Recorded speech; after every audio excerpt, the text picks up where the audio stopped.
पहाड़ों के बीच बसे एक छोटे से सुंदर गांव में एक प्यारा सा लड़का रहता था। नाम था आरव। आरव अपनी ईमानदारी और मेहनत के लिए पूरे गांव में जाना जाता था। उसके माता पिता की एक छोटी सी सब्जी की दुकान थी और रोज सुबह वो दुकान सजाने में उनकी मदद करता था। एक दिन सुबह आरव दुकान पर सब्जियां लगाते हुए रास्ते में कुछ चमकता हुआ देखता है। वो झुककर उठाता है और देखता है कि वो एक पुराना चमड़े का पर्स है। पर्स खोलकर देखता है, उसमें पैसे भी थे। आरव के चेहरे पर एक हल्की मुस्कुराहट आई। वो बोला, ये किसी का खोया हुआ है, मुझे इसे वापस करना चाहिए। आरव उस पर्स को उठाकर पूरे गांव में घूमने लगा। वो हर किसी से पूछता, क्या ये आपका पर्स है? लेकिन हर कोई नहीं कहकर आगे बढ़ जाता। आरव थोड़ा थक गया था, मगर उसका दिल कह रहा था कि उसे पर्स सही मालिक तक पहुंचाना ही है।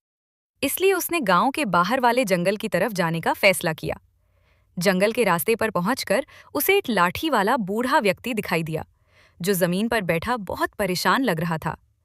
आरव उनके पास गया और पूछा, बाबा क्या हुआ, आप कुछ ढूंढ रहे हैं?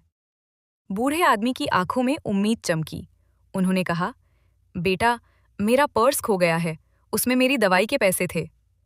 आरव ने तुरंत पर्स उनकी तरफ बढ़ाया और बोला, ये देखिए बाबा, मैंने रास्ते में पाया था, शायद ये आपका ही है।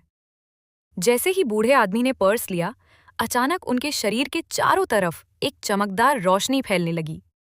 आरव हैरानी से पीछे हट गया और तभी बूढ़ा आदमी मुस्कुराया और कहा, डर मत बेटा, मैं कोई साधारण बूढ़ा नहीं, मैं इस जंगल का रक्षक देव हूं। मैं रोज गांव की ईमानदारी की परीक्षा लेता हूं और आज तूने अपनी सच्चाई से मुझे बहुत खुश कर दिया। आरव की आंखें आश्चर्य से फैल गईं। रक्षक देव ने आकाश की तरफ हाथ उठाया और एक चमकदार सुनहरा बीज हवा में प्रकट हुआ।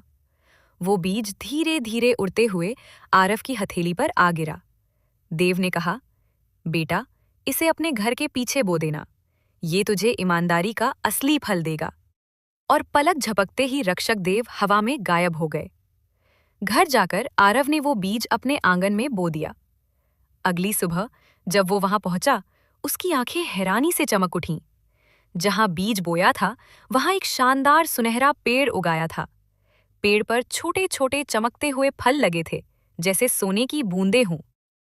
आरव की माँ और पापा भी पेड़ को देखकर दंग रह गए। धीरे धीरे गांव वालों ने देखा कि इस पेड़ के फल तभी चमकते हैं जब कोई ईमानदारी से काम करता है। कभी किसी किसान की मदद होती, कभी किसी गरीब को खाना मिलता और कभी किसी मेहनती मजदूर को छोटा सा उपहार। पूरा गांव खुशियों से भर गया। चोरी पूरी तरह बंद हो गई और सबने मिलकर उस जादुई पेड़ की रक्षा करनी शुरू कर दी। आरव मुस्कुराते हुए पेड़ की तरफ देखता है और कहता है, सच में ईमानदारी का फल हमेशा मीठा होता है। और इस तरह आरव की सच्चाई ने पूरे गांव की किस्मत बदली।